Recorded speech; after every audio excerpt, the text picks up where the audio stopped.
Welcome back to the channel, boys. Fabloonski's coming at your neck with another Destiny 2 video, and this one is a bit different. I want to talk about this post I came across. I was just scrolling on the Reddit one day, and I came across this post right here, and it's a PvE breakdown of nearly every damage resistance mod, exotic, and ability.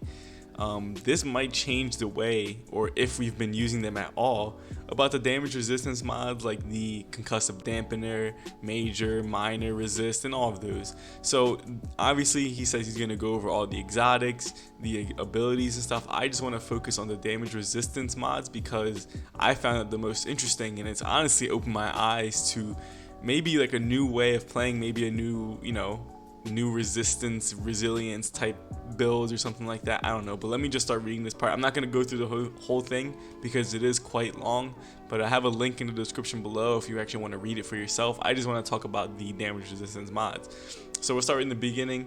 He says, while I was running, and by the way, this is not my post, all credit goes to username Bachmanetti. Thank you so much for breaking this down. I'm not taking any credit for this. I just want to bring some light to this because honestly this is fascinating, and I think this is going to change the way that a lot of the people start creating their builds for some of the endgame content. So anyway, while I was running Prophecy, I wondered what was the actual resistance provided by stacking mods. And he says, I went down a rabbit hole for 2 weeks and this is what I came back with. And then right here he has a cheat sheet. I highly recommend using the above if you need a quick version of how damage resistance works. For more details, continue reading or check out the spreadsheet. Let me see, I don't even know if I clicked this before. Okay, so it is an actual spreadsheet. I'm not going to go through this, but if you want to, if you want to, go ahead and look at it. There's the health and shields and stuff. There you go. And then he says, this only pertains to PvE as modifiers in PvE are generally different. Here's another spreadsheet, I guess. Let's open it up real quick. Yeah, I'm not going to go through all this. But wow, this dude really put in the work and really broke down everything. People like this are amazing, man. This is why I love the Destiny community so much, because we have people who are like artists. We have people who break down stuff with the little numbers, people who appreciate the little numbers. We got people like that. So it's actually amazing, man. It's really cool. So we start right here where he says resilience. Let me bring it up a little bit. He says resilience. Resilience is unfortunately not very useful in PvE aside from providing increased barrier regen time for titans.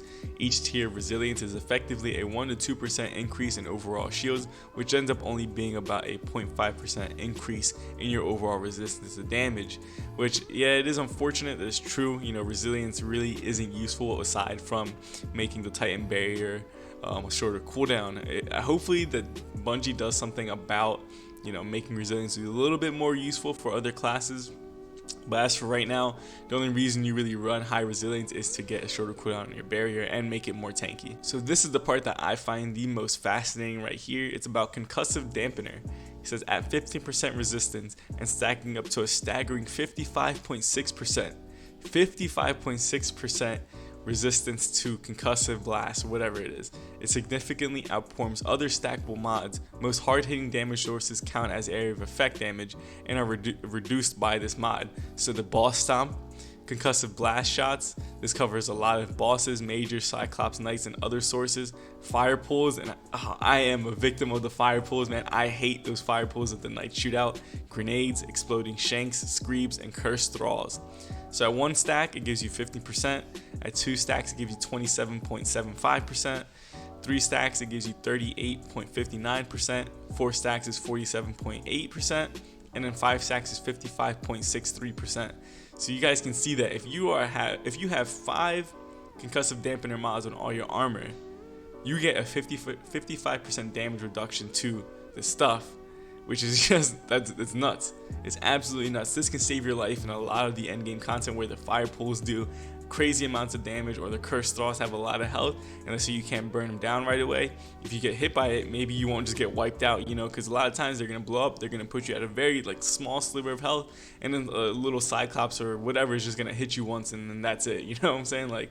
This is gonna come in handy a lot, and I'm just glad that there's someone like this to bring light to this, because I don't think anybody would have figured this out otherwise. Right here he goes on to talk about the Arc Solar and Void Resist. He says, unfortunately Elemental Resist only provide a 5% resistance and stack in the standard fashion, 5%, 9.75%, and so on. So it's actually not that beneficial to use it. You're honestly better off using Concussive Dampener because of how effective it is. Because you got to remember, he says a lot of hard hitting damage does count as area of effect damage. And then he goes on to say right here, minor, major, and boss resist. A minor, major, and boss resist mods provide a stacking 10% resistance. However, this decreases in effectiveness faster than any other mod. I would not recommend stacking more than 3 mods, as this increase drops below even elemental resistance. So 10%, 17.86%, and it goes up to 30%, which stacks. So yeah, he says, using only three mods is the most beneficial. And he goes on to keep talking about a lot of the other stuff about math and sword blocking, and I don't want to cover that. Like I said, there will be a link in the description below if you want to read it for yourself and get a better idea of how the damage resistance works and some of the other abilities and mods and stuff like that. I'll leave a link in the description below for you guys. Alright, so there you boys have it, a little breakdown of a Reddit post I saw. Again, this is not my post, all credit goes to the original poster.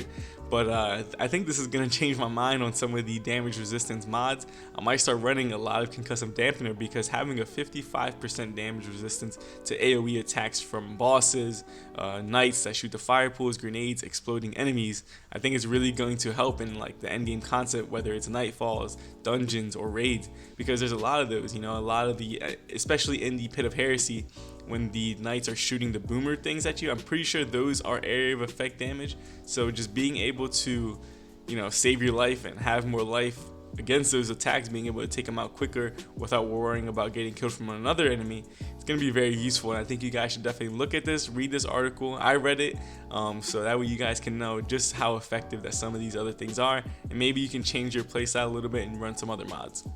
But if you guys like this content, please like, subscribe, and share. It truly helps me out a lot. You can also check out my other videos. Links are in the description below. I have a lot of crazy builds in there, so go ahead and check that out. And you might as well follow my social media. I have a Twitter and an Instagram, both at @_Balloonskis. But with all that being said, deuces.